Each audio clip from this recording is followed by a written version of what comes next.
Salut à tous, bienvenue dans ce premier vlog de Galac Game Maker. Alors pourquoi je fais un vlog sur Galac Game Maker? Tout simplement pour revenir un peu sur des jeux que j'aurais déjà créés et dont j'aurais déjà parlé dans les vidéos. Vous parler aussi d'autres projets que j'ai sur Game Maker.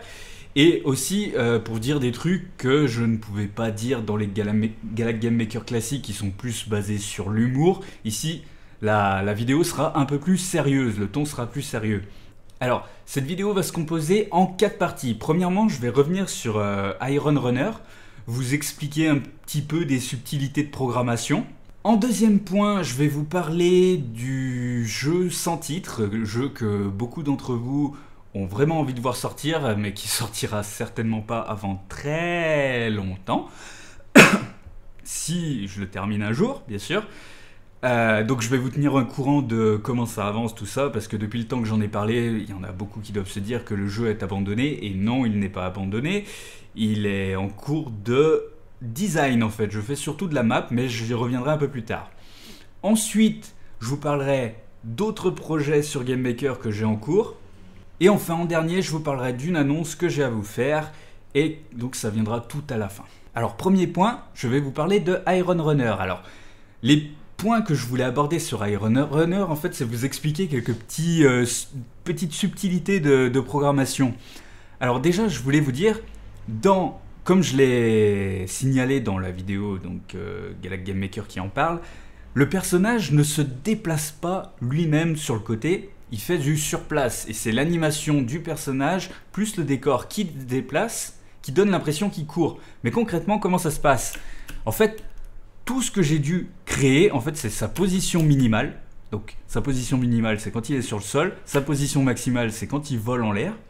Et le système de saut avec la barre espace. Mais concrètement, le personnage, lui, ne se déplace pas du tout. On pourrait croire que c'est le personnage qui se déplace dans un décor qui se crée et la caméra qui le suit. Mais non, non, le personnage ne bouge pas. Concrètement, si j'enlevais le décor, vous verriez juste le personnage qui fait du surplace, comme ça.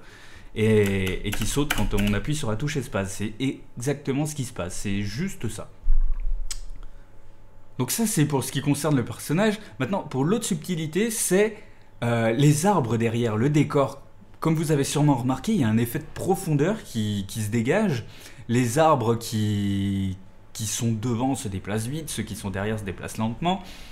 Comment j'ai fait cette illusion de profondeur, et je vais vous expliquer comment j'ai trouvé pour la faire. Alors pour ça, je vais partir dans les codes du jeu. Alors voilà, ce que vous voyez actuellement à l'écran, ce sont les codes qui composent l'arbre. Alors comment ça se passe? Dans un premier temps, quand l'arbre est créé, donc c'est cette fenêtre-là, on voit qu'il choisit aléatoirement un des sprites des arbres que j'ai créés. Comme vous l'avez vu, il y a plein d'arbres différents qui existent. Donc en début de jeu, ce qui se passe, c'est que l'objet arbre choisit un des sprites au hasard. Donc c'est pour ça qu'il y a une diversité d'arbres. Ensuite, la vitesse de l'arbre est choisie aussi aléatoirement, avec un minimum de 2 et un maximum de 130 divisé par 10. Ensuite, grâce à cette vitesse aléatoire qui est générée, donc l'arbre va se déplacer à une certaine vitesse. S'il ne se passait rien, on verrait juste l'arbre qui se déplace à sa vitesse et tout. Mais il n'y aurait pas vraiment d'effet de profondeur, on verrait juste des arbres alignés comme ça qui se déplacent à des vitesses différentes. Non, ce qui se passe, c'est qu'on va gérer la profondeur en fonction de la vitesse. Alors, comment ça marche? En gros, plus la vitesse ira vite, plus sa profondeur sera proche en fait. Ça ne veut pas dire grand chose, on va la refaire. Plus sa vitesse ira doucement, plus il sera au fond. C'est ce qui se passe en réalité. Par exemple, quand vous êtes en voiture, tout le décor qui est devant, vous avez l'impression qu'il se déplace très très vite, et celui qui est au fond, vous avez l'impression qu'il se déplace tout doucement. Et bien en gros, c'est ce qui se passe là dans le jeu. C'est quand sa vitesse est très rapide, on va lui dire que l'arbre est devant. Quand sa vitesse est très lente, l'arbre est derrière. Mais ce n'est pas encore suffisant pour donner cette impression de profondeur. On va gérer l'échelle des arbres en fonction de sa vitesse. Alors là, comment ça se passe? On va dire que plus l'arbre est rapide, plus il sera grand. Donc du coup, en fait, plus l'arbre sera lent, plus il sera petit. Combiné à ça, avec sa vitesse qui est ralentie, donc on aura vraiment l'impression qu'il sera tout lent, tout au fond, tout petit. Donc voilà, c'était les 2 points que je voulais aborder sur Iron Runner. C'est juste des petites subtilités de programmation. Si jamais vous-même vous voulez reprogrammer un jeu comme un runner comme ça, vous saurez comment faire un diffuse. Si vous-même vous voulez créer un runner comme ça, vous saurez comment faire défiler le paysage pour que ça rende assez réaliste, même s'il est en 2D. Bon, à présent, on va passer au 2e point, le jeu sans titre, que beaucoup d'entre vous attendent. Alors, pour vous expliquer où en est le jeu sans titre, donc, je vais vous expliquer un peu comment s'est passée la création de la map. Donc, tout d'abord, avant de passer à la programmation, je voulais créer au moins la première zone de la map importante pour pouvoir ensuite passer à la programmation correctement et tout. Donc ce que j'ai fait, c'est que j'ai créé cette première map que vous voyez actuellement à l'écran, qui ressemblait beaucoup à Pokémon, donc comme j'étais parti sur l'idée comme j'étais parti sur cette idée de graphisme. Donc on voit que j'avais bien avancé, j'avais mis des arbres, de la végétation, des plantes, les bâtiments, tout ça.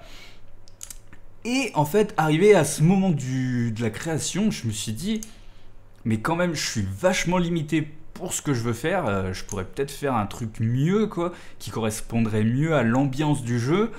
Quelque chose qui me permettrait, vu qu'il y aura plein de secrets de partout. Le truc, c'est que les graphismes de Pokémon sont vachement limités. C'est des petits carrés de 16 par 16. Maximum 32 par 32, mais après ça commence à faire gros par rapport à la taille de la map. Donc admettons, si je voulais afficher un panneau ou quelque chose, on le différencie pas forcément avec le reste du jeu.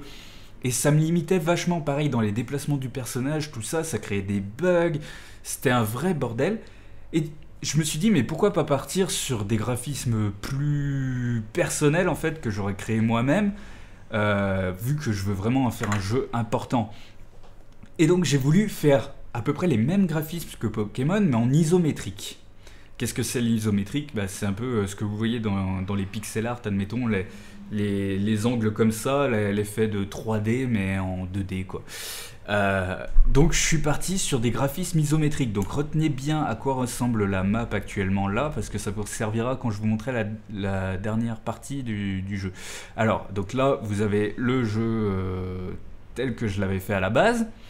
Ensuite, je suis passé sur ceci. Alors là, c'était le premier essai de graphisme isométrique. C'était mieux, mais ça correspondait pas. Enfin, je trouvais ça pas terrible quand même. C'est un peu moche.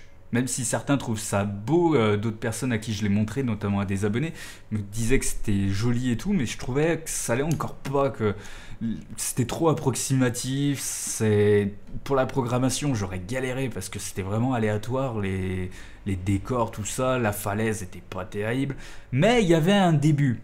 Du coup, je suis parti sur une autre façon de faire l'isométrique, mais par bloc cette fois. Là, c'était vraiment aléatoire. Et là, j'avais vraiment créé par bloc, comme le vrai Pokémon en 2D, mais là, avec des blocs isométriques. Donc, je suis parti sur le truc suivant. Voilà, c'est ça. Alors là, on arrive à des graphismes faits à partir de blocs. Donc, comme vous voyez ici, par exemple, là, il y a des blocs carrés, enfin des blocs isométriques. Là, c'est des rectangles. C'est des parallélépipèdes rectangles même précisément. Et à partir de ça, en fait, j'ai créé les escaliers et tout, la suite, la falaise qui se suit et tout. Mais ça allait encore pas. J'étais encore pas satisfait parce que je trouvais ça un peu plat. Je veux dire, là, la falaise, concrètement, on dirait que le personnage, il peut y passer dessus sans problème. On voit pas pourquoi il passerait par les escaliers plutôt que par ça. Parce que la pente est pas assez importante. Du coup, la première map graphisme Pokémon, j'ai dû passer une bonne 60aine d'heures parce qu'à créer la map, plus à faire tous les graphismes et tout, l'invention de la map, ça m'a pris beaucoup de temps. Donc j'ai dû passer une 60aine d'heures. Ensuite j'ai recommencé, donc je suis passé au graphisme V2 là. J'ai dû passer entre 7 et 10 heures. Ensuite je suis passé à ça, c'est allé à peu près pareil, 7-10 heures. Mais j'étais encore pas satisfait, donc j'avais déjà passé pratiquement... Sur la totalité du jeu, j'ai dû passer pratiquement 100 heures, mais j'étais pas encore satisfait, fallait que je fasse mieux, un truc qui me plaisait vraiment, et donc j'étais sûr que ça irait. Et donc je suis passé à la dernière étape, et donc là, on est actuellement sur les graphismes que je vais faire, et donc on voit que c'est quand même vachement mieux. Là, on voit vraiment la falaise, il y a vraiment un trou de la falaise. On voit que là, ça marche par socle, donc je peux supprimer les socles que je veux. Et ça me servira dans la programmation. En fait, quand le personnage descendra d'un socle, eh ben, je changerai le niveau du personnage. Donc je pourrais changer les collisions en fonction, etc., etc. Donc ce qui va changer aussi, c'est que dans Pokémon, quand on rentrait dans une maison, on se téléportait à l'intérieur de la maison, dans une autre pièce, tac, tac, tac. Là, quand vous rentrerez dans une maison, vous resterez exactement sur la même map, mais en fait, vous allez voir ce qui va se passer. Quand vous rentrerez dans une maison, ce qui va se passer, c'est que le mur avant, donc je vais faire, le mur avant de la maison va devenir transparent. À peu près comme ça, voilà. Donc, vous aurez votre personnage que vous verrez à l'intérieur de la maison en temps réel, quoi. Vous verrez le personnage dans la maison qui pourra se déplacer comme il veut, tac tac tac, et vous pouvez ressortir, et une fois ressorti, à ce moment-là, le mur redeviendra solide, enfin, redeviendra opaque. Et quand vous passerez derrière la maison, complètement, ce qui se passera, c'est que, donc vous serez derrière la maison, à ce moment-là, ça sera la maison complète qui deviendra transparente, à part que vous verrez l'intérieur, quoi. Et ça sera comme ça, en fait. En fonction des objets, vous vous déplacerez derrière et ils deviendront transparents pour laisser voir ce qui se passe derrière. Et je pense que c'est beaucoup mieux que si j'avais fait des graphismes à la Pokémon avec des téléportations dans chaque baraque et tout. Ça aurait été un peu chiant, en fait. Du coup, je préfère beaucoup mieux cette méthode-là, cette méthode d'objets transparents et cette vue isométrique qui me permettra de faire quelque chose de plus détaillé, en fait. Si j'ai des panneaux à faire, des trucs, au moins on pourra vraiment les voir, contrairement à Pokémon où ça aurait été plus problématique. Donc voilà ce qui est de l'avancement pour le jeu sans titre. Et maintenant on va passer à la suite, les deux autres projets que j'ai fait, un terminé mais dont on n'a pas fait la vidéo encore, et un que je viens tout juste d'entamer et je vous dirai à quoi il sert. Alors pour le premier projet qui est donc terminé, et dont on va sortir une vidéo prochainement, c'est le test Viped. Alors je sais pas si vous suivez, enfin si vous avez suivi à l'époque le 3615 Usul, maintenant il n'en fait plus, mais à une époque il faisait des vidéos donc, où il expliquait un peu des mécanismes de jeux vidéo, tout ça. Et en fait à une période, ils avaient sorti une vidéo, je sais plus de quoi elle parlait, quel thème elle parlait, mais en fait ils avaient inventé un truc, le test Viped. Et il y a beaucoup de monde qui se sont mis à chercher ce que c'était réellement le test Viped, parce qu'eux, ils parlaient que c'était un test en fait qu'on passerait pour déterminer sa vitesse, son intelligence, sa perception, son endurance et sa dextérité. En fait, ça serait un test que vous passeriez, et là, ça vous donnerait vos stats de gamer en fait. Et en fonction de vos tests, vous auriez des points de tout ce que je viens de dire, donc vitesse, intelligence, perception, endurance, dextérité. Et en gros, ce que j'ai créé, c'est ce test-là. Parce que ce test, on le trouve sur Internet. Mais souvent, c'est de la merde, en fait. C'est juste, on vous téléporte à un endroit où on vous dit « Joue à ce jeu ». Tu viens nous redire sur notre site ce que c'est, les points que tu as fait dans le jeu. Et là, à partir de ça, on va déterminer ton score. Franchement, j'ai trouvé ça à chier. Du coup, j'ai voulu créer mon propre vrai test Viped. Et je peux pas vous montrer des images du jeu parce que déjà prochainement on le fera dans un Galette Game Maker classique. Et surtout parce que la perception, c'est le fait d'arriver à comprendre les mécanismes d'un jeu quand on le voit comme ça assez vite. Et le truc, c'est que si je vous montre le jeu, vous serez spoilé en fait. Et du coup, vous comprendrez les mécanismes du jeu. Et le test ne sera plus viable. En gros, si vous avez fait le test une fois, c'est bon. Si vous le faites une deuxième fois, les résultats seront un peu faussés. Parce que, en fait, le fait de découvrir le test fait partie du test. Donc voilà, on vous en fera une vidéo prochainement où on vous montrera le jeu. Ensuite, le deuxième jeu que je suis en train de créer, c'est parti d'un ancien projet que j'avais et que j'avais laissé tomber parce que j'avais pas les connaissances à l'époque. Et en fait, l'idée est basée sur le film Time Out, ou In Time si vous préférez, où le principe c'était que chaque personne avait un chrono sur le bras. Si vous n'avez pas vu le film, ils ont un chrono sur le bras et en fait quand le temps arrive à 0, ces personnes meurent. Et le principe c'est qu'avec ce temps, tant qu'ils en ont, ils sont immortels et ils peuvent payer avec. Et donc, il y a le principe du est-ce que je garde mon temps pour survivre, mais en même temps, j'ai besoin d'en dépenser pour manger, pour survivre, et ainsi de suite. Et donc, je trouvais l'idée sympa et je voulais adapter ça en jeu vidéo. Et il y avait autre chose, c'est que je voulais tester la génération procédurale dans le jeu vidéo. Qu'est-ce que c'est la génération procédurale? Et ben, c'est ce qu'il y a par exemple dans les roguelikes. Les roguelikes, c'est quand vous rentrez dans un niveau, il est généré aléatoirement. Quand vous rentrez dans un autre niveau, il est régénéré aléatoirement. Quand vous relancez le jeu, que vous repartez dans les niveaux, ils sont de nouveau générés aléatoirement. C'est ce qu'on trouve dans Rogue Legacy, Risk of Rain, FTL, etc. Et c'est ça que je voulais créer dans un jeu vidéo, en fait, pour m'entraîner, en fait. Surtout ça avant, c'est pas l'histoire de créer un jeu vidéo comme ça, c'était vraiment pour m'entraîner à en faire. Et j'ai eu l'idée de reprendre l'ancien jeu, donc, que je voulais appeler Save Your Time, dans le principe de sauver son temps. Alors, comment va se passer le jeu? Alors, dans un premier temps, je vais vous présenter l'ancien jeu que j'avais fait, l'ancienne programmation, parce que j'avais bien avancé sur la création du personnage et de la gestion des armes, tout ça. Donc, ce qu'on peut voir, c'est en vue de dessus, comme Monsieur qui pisse. Et on voit qu'il y a des armes qui traînent à terre. Il y a le principe de... Ce que vous voyez dans son dos, là, sur son sac, en fait, c'est un fusil à pompe. Et si je le sélectionne, vous voyez qu'il passe dans ses mains et son katana, lui, passe sur ses jambes. Et si je reprends le katana, le fusil à pompe revient dans le dos. Donc, en fait, ce qui est en bas, là, l'inventaire qui sert à montrer les trucs et tout, je vais essayer de ne pas le mettre, en fait. Tout sera basé sur le fait de voir les trucs sur le personnage. Par exemple, si je change, que je mets le AK, que je le mets dans le dos, on voit que derrière, c'est le AK-47 qui est dans le dos. Si je prends l'arc, maintenant... On voit que c'est l'arc qu'il a dans la main, qui crée des flèches, tac tac tac. Et je veux vraiment que tout ça, ce soit comme ça en fait. Sur le principe, je vais essayer de générer, vous allez voir que là, la vitesse de tir du AK-47, la vitesse des balles et tout, ce sont des vitesses réelles en fait. J'ai pris vraiment les stats sur internet et tout, pour essayer de recréer le truc le plus réaliste possible en fait.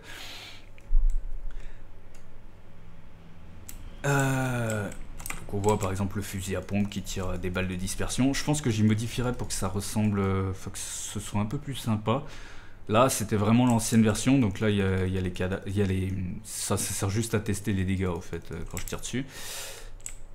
On a le lance-roquette aussi, donc vous voyez, qui tire des missiles. Il y a d'autres armes, mais qui sont pas dans le jeu. Donc là, vous avez vu un peu à quoi va ressembler le système de tir. Ensuite, je vais vous montrer le système de génération.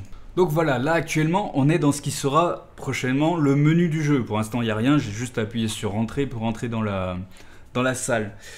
Donc qu'est-ce qui va se passer quand je vais appuyer sur Entrée? Je vais créer une salle, je vais rentrer dedans et le niveau sera généré aléatoirement à 100%. Donc on va voir les murs se créer. C'est parti, donc voilà, là on voit les murs qui commencent à se créer. Hop, tac, tac, tac. Donc là on voit que les murs ont été créés, c'est des murs en briques. Dans la fin, quand le jeu sera terminé, il y aura des murs en briques, des murs en bois, des murs en fer, des murs en pierre, des murs en terre, il y aura plein de sortes de murs différents. Mais là, actuellement, tout ce que j'ai créé, c'est le mur en briques. Le principe du jeu, en fait, c'est qu'il y aura donc ces niveaux générés aléatoirement. Le but sera d'aller le plus loin possible jusqu'à terminer le jeu. Le petit détail intéressant, c'est que tout sera destructible. Donc là, je vais vous montrer. Donc là, vous voyez que le AK-47 tire bizarrement. Il tire pas comme l'autre. C'est que j'ai rien géré pour l'instant. Il crée juste des balles, c'est tout. Il n'y a pas de vitesse de création de balles. Il n'y a rien qui est géré du tout pour l'instant. Donc, ce qu'on va voir, c'est que je vais tirer dans le mur et il va se casser. Donc voilà. Le niveau va se casser. Donc vous voyez que ça laisse des petits bouts de briques par terre. Et quand je marche dessus, vous voyez, ça les déplace et tout. Tout sera en fait généré comme ça pour que tout puisse être interactif en fait. On pourra vraiment tout toucher. Quel est l'avantage de ça, de la destruction? C'est que en fait, quand il y aura un ennemi par exemple derrière un mur, si vous avez un sniper, vous pourrez le tuer à travers le mur. En fait, ce que je vais gérer, c'est que chaque arme aura une durabilité. Enfin, les munitions auront une durabilité. Plus la durabilité sera haute, plus il y aura de chances que la balle traverse le mur. Par exemple, les balles de AK-47 pourront traverser facilement le bois, mais la pierre auront beaucoup de mal. Alors qu'un sniper, par exemple, arrivera à traverser de la pierre, mais pas un truc en métal. Il y aura le lance-roquette, quand il fera péter complètement le mur. et ainsi de suite. Et donc vous pourrez complètement détruire tout le niveau. Donc on voit aussi que les dégâts sont affichés sur les briques en fonction de la vie qui leur reste avant de casser, etc. Et l'autre subtilité du jeu, c'est comme je l'ai dit, le système de temps. En gros, le personnage pourra être personnalisable. Vous voyez que sur son visage, il a des traits rouges, etc. C'est qu'il y aura un menu en fait où on verra le personnage complet. Et il a un masque, ses vêtements et son sac. Et selon les vêtements qu'il aura, il aura différents bonus. Donc vous aurez plein de vêtements à dropper, des trucs différents et tout. Et selon ce qu'il portera, il aura des bonus différents. Donc ce qu'il y aura aussi, c'est qu'il y aura un système de drop d'armes, où vous pourrez dropper les armes sur les ennemis. Mais aussi il y aura des vendeurs dans le jeu, en fait, à certains endroits, qui vous permettront d'acheter des objets. La particularité, c'est que vous l'achèterez avec du temps. En gros, dans l'histoire du jeu, c'est...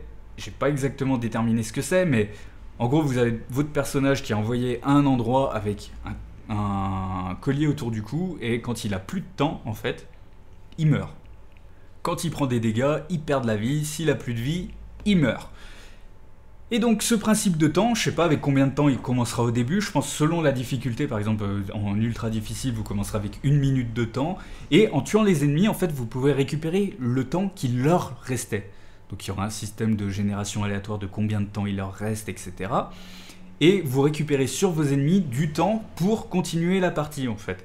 Mais vous devrez aller récupérer sur les ennemis le temps qui leur reste. Si vous avez plus de temps, donc la partie sera terminée, et les vendeurs dans le jeu, je pense que ça sera des petites stations, pas vraiment des PNJ, mais des stations en fait disposées à différents endroits et tout, que vous pourrez regarder et tout. Et en fait, en vous en approchant, vous pourrez l'activer et acheter des armes, des munitions, des améliorations, etc. Il y aura un système de progression du personnage aussi, vous pourrez augmenter sa vitesse, sa précision, etc. Et je sais pas si les levels resteront d'une partie sur l'autre ou si ça sera reset à chaque partie, je sais pas encore exactement. Je sais pas si par exemple les améliorations se passeront comme dans Spelunky en fait. Spelunky, quand vous descendez, vous récupérez des items, des améliorations, tout ça, et quand vous mourrez, vous perdez tout et vous recommencez une partie à zéro, ou si ça fera plus comme Rogue Legacy, quand vous achetez des améliorations et tout, vous les gardez quand vous recommencez une nouvelle partie. En fait, vous les gardez ainsi de suite à chaque nouveau personnage. Je sais pas si je vais gérer ça d'une façon ou d'une autre, je verrai en fonction de la difficulté et tout ça. J'ai pas encore très bien déterminé pour l'instant. Je me base surtout sur la création de la génération des niveaux, de la destruction. Je vais gérer les armes, les animations de déplacement, tout ça. Donc là, on voit que quand il se déplace, par exemple, le sac à dos bouge dans son dos, les jambes en dessous se voient. On voit l'accélération avec les petits pieds qui dépassent, etc. Tac, tac, tac, tac. Il pourra pas tirer en sprintant, contrairement à maintenant. Enfin bref, le jeu va avancer, je vais améliorer tout ça, et je vous en reparlerai quand j'aurai un peu plus avancé, justement. Dans un vlog, certainement. Enfin, on va passer au dernier point que je voulais aborder. Donc une annonce. Je voulais vous demander si ça vous intéresserait des lives de programmation. Alors comment ça va se passer? C'est pas tout con, je programme, vous me regardez faire. Alors comment ça va se passer? Par exemple, on lance une idée d'un petit jeu à créer. Par exemple, pour un premier jeu, j'avais une bonne idée, enfin une idée qui pouvait être sympa, c'était un casse-brique. Donc admettons, on commence, je crée un petit casse-brique avec la raquette, la balle, les briques à casser. Juste ça, les murs sur les côtés, et voilà, et en gros, on casse les briques, une fois les briques cassées, tac, le niveau il se recharge, et ainsi de suite. À partir de ça, en fait, vous pourrez participer et me donner des idées comment améliorer le jeu. Par exemple, s'il y en a un qui dit, bon, on va rajouter un système de score. Ok, on rajoute un système de score, donc on fait en sorte, à chaque brique cassée, hop, le score il augmente, et à la fin, on a un score. Ensuite, il y en a un qui peut dire, on peut ajouter un système de bonus. Par exemple, quand on récupère un truc, la vitesse est augmentée. Donc, ce qu'on fait, tac, on casse une brique, un système de bonus, et ainsi de suite. Donc là, c'est pour une idée de casse-brique, mais on peut avoir des tas d'autres idées, je ne vais pas en citer, j'en ai d'autres, mais je ne vais pas en citer, je vais vous laisser avoir des idées vous-même. Alors, si ça vous intéresse, cette idée-là, donc ça serait des lives de peut-être 30 minutes, 1 heure, selon en fait ce qui est les idées à créer. Par exemple, si c'est des trucs assez longs, je vais couper le live par exemple et je vais aller créer ça de mon côté et je referai un live quand j'aurai créé ce nouveau truc. Par exemple, j'en sais rien moi, un système de personnalisation de la raquette. Il faut créer les sprites, il faut créer tout ça. Il faudrait un peu de temps et tout, ça serait pas forcément intéressant à regarder, donc je couperai le live, je reprendrai ça plus tard et tout, et je préviendrai à chaque fois sur Facebook, admettons, pas faire une vidéo sur YouTube à chaque fois. Et donc voilà, je voulais savoir si ça vous intéresserait ou non en fait. Est-ce que ça vous dirait des lives où on programmerait tous ensemble, on essaierait d'inventer un petit jeu au fur et à mesure, notre propre jeu en communauté. Donc voilà, si ça vous intéresse, dites-le moi dans les commentaires et donc s'il y a vraiment beaucoup de monde que ça intéresserait, si j'arrive à trouver admettons 5-10 personnes pour participer, à ce moment-là, j'essaierai de prévoir ça, un live de programmation. Donc voilà, c'est tout ce que j'avais à dire dans ce vlog, ce qui est déjà pas mal, j'ai pas mal parlé. Je sais pas combien de temps va durer la vidéo, mais je pense une bonne vingtaine de minutes. Merci de l'avoir suivi jusqu'au bout, n'hésitez pas donc à nous rejoindre sur Facebook, vu que quand on a des lives, c'est surtout là qu'on les partage. Et aussi à vous abonner à la chaîne si donc ces vidéos sur GameMaker vous intéressent. Sur ce, je vais vous dire au revoir à tous, et il n'est pas là pour dire faites pas trop les fous. Bye.